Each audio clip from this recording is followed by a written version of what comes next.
इस बीच यूक्रेन की सेना ने रूस के खतरनाक जासूसी ड्रोन को मार गिराया। ओरलान 10 नाम का यह ड्रोन यूक्रेन के सैनिक ठिकानों की सटीक जानकारी रूस की सेना के पास भेजता था।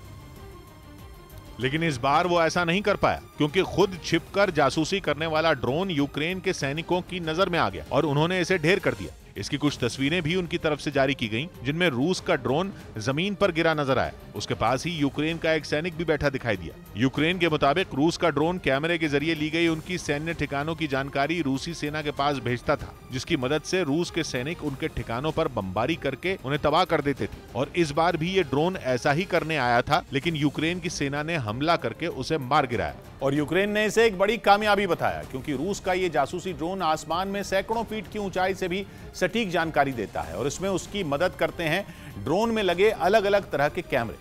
ओरलान 10 ड्रोन में एक day light camera, thermal imaging camera और एक वीडियो कैमरा लगा होता है, जिनकी मदद से दिन हो या रात ये किसी भी इलाके की छोटी से छोटी जानकारी भी जुटाने में माहिर होता है। ये इतना खतरनाक जासूस है कि अपने लॉन्च स्टेशन से 120 किलोमीटर से 600 किलोमीटर दूर तक जाकर ये वहां की तस्वीरें आसानी से कैद कर सकता है।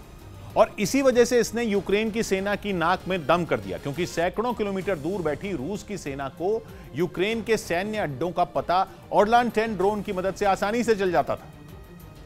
जिसके बाद रूसी सेना अपनी मिसाइलों की मदद से यूक्रेन के ठिकानों को तबाह कर देती थी। पिछले कुछ रोज में रूस ने इसी तरह यूक्रेन के कई हथियार गोदाम बमबारी से नेस्त नाबूद कर दिए। यही नहीं, रूस ने एक के बाद एक कई तेल डिपो को भी निशाना बनाया। माना जा रहा है कि रूस के जासूस ड्रोन ही यूक्रेन के उन ठिकानों की सटीक जानकारी रूसी सेना को भेजते थे, जिसके बाद वो हमलों को अंजाम देती थी।